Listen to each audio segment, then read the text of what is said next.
Pan పెట్టుకొని 1 spoon or 2 spoons of cooking oil add చేసుకోవాలండి. ఆ తర్వాత 1/4 స్పూన్ ఒక పావు చెంచా ఉప్పు, కాంబినేషన్గా ఒక అర చెంచా కారం లేదా ఒక చెంచా కారం వరకు కూడా యాడ్ చేసుకోవచ్చు. అయితే స్పైసీ పఫ్డ్ రైస్ అనమాట, కారం బొరుగులు అంటాము. అయితే దీనికోసం ముందు మనం ఈ ఆయిల్లో కొంచెం ఉప్పు కారం కొద్దిగా వేడెక్కిన తర్వాత పచ్చివాసన పోయే వరకు ఉంచి అందులో ఒక 3 నుంచి 4 వరకు 4 కప్పులు పఫ్డ్ రైస్ తీసుకొని లైట్గా సాట్ చేసుకోవాలి.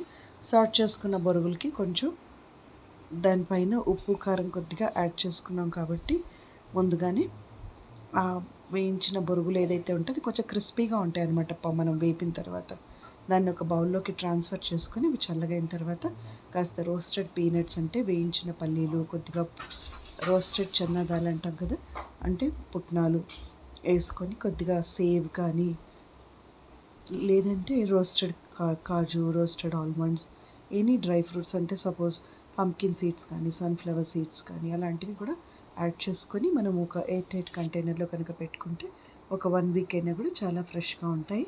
ఇవి జర్నీస్కి కానీ ఈవినింగ్ టీ టైమ్ స్నాక్గా కానీ కిడ్స్ రెసిపీగా చాలా బాగుంటుంది. ఇది కొంచెం ఫ్రై చేసిన కార్న్ఫ్లేక్స్ యాడ్ చేస్తే కూడా బాగుంటుందండి. ఇది మనం సర్వ్ చేసే ముందు మాత్రం కొద్దిగా రా వెజిటబుల్స్ అంటే కాస్త పచ్చి ఉల్లిపాయ, టమాటా, కొత్తిమీర, పచ్చిమిర్చి, క్యాప్సికమ్ లేదా కీరా, తురిమినటువంటి క్యారెట్, కొంచెం తురిమినటువంటి బీట్రూట్ అయితే కిడ్స్కి సర్వ్ చేయడానికి బాగుంటుంది.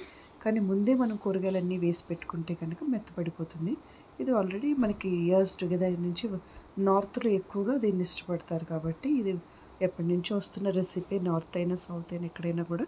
కాకపోతే ఏంటంటే ఇది ఒక ఫుడ్ మోటివేషన్గా అనుకోవచ్చు. సింపుల్ అండ్ ఈజీ కుకింగ్ మెథడ్లో తీసుకుంటే ఈ పఫ్డ్ రైస్ ఒకటి, తర్వాత మనకి అవలక్కి అంటే అటుకులు, ఈ రెండు కూడా మనం ఇన్స్టెంట్గా రెగ్యులర్గా ఇంట్లో పెట్టుకుంటే కనుక అప్పటికప్పుడు రెసిపీస్ చాలా ఈజీగా చేసేయచ్చు. ఎమర్జెన్సీలో కానీ మనకి ఎప్పుడైనా కూడా కుక్ చేసే ఇంట్రెస్ట్ లేనప్పుడు కానీ ఇవి చాలా బాగా హెల్ప్ చేస్తాయి. అయితే ఇక్కడ మనకి యూస్ఫుల్ టిప్ ఏంటంటే వీటిని కొంచెం లైట్గా వేపుకొని ఒక బాక్స్లో మనం కంటామినేషన్ కాకుండా స్టెరైల్గా ఉంచుకుంటే అవి 1 వీక్ వరకు లేదా 10 డేస్ వరకు కూడా ఫ్రెష్గా ఉంటాయి.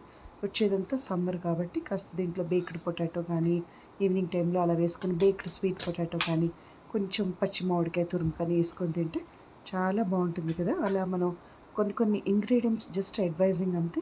మనం కొంచెం వేయించిన గ్రీన్ పీస్ కానీ స్వీట్ కార్న్ కానీ అలాంటివి యాడ్ చేసుకుంటూ రకరకాలుగా మనం ఏదైతే స్టోర్ చేసుకున్నామో డబ్బాలో దాన్ని సర్వ్ చేసేటప్పుడు డిఫరెంట్ మెథడ్స్లో వెజిటబుల్స్ చేంజ్ చేసుకుంటూ యాడ్ చేసుకుంటే బాగుంటుంది. అలా మనకి ఇది ఇన్స్టెంట్గా స్టమక్ ఫిల్లింగ్ రెసిపీ అని చెప్పొచ్చు.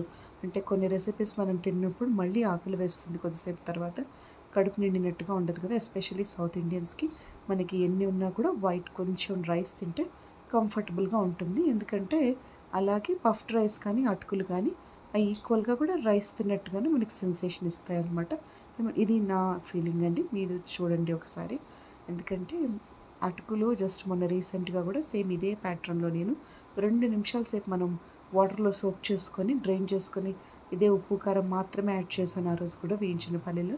చాలా సింపుల్ అండ్ ఈజీ కుకింగ్ మెథడ్లో అయిపోయి అటుకులు కూడా అనమాట. అటుకులతో ఇంకొకటి ఏంటంటే వితౌట్ కుకింగ్ కూడా మనకి రెసిపీస్ ఫామ్ అవుతాయి, కొంచెం సలాడ్స్ లాగా చేసుకుంటే అటుకులతో.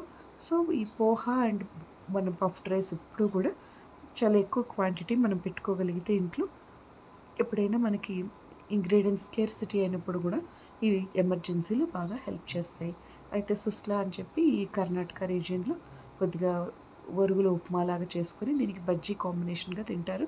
అది కొంచెం శనగపిండి వేసి దించేటప్పుడు మగ్గించేటప్పుడు కుక్ చేస్తారు. అది కూడా చాలా బాగుంటుంది. ఒకసారి ప్రీవియస్ వీడియోస్ చెక్ చేయండి.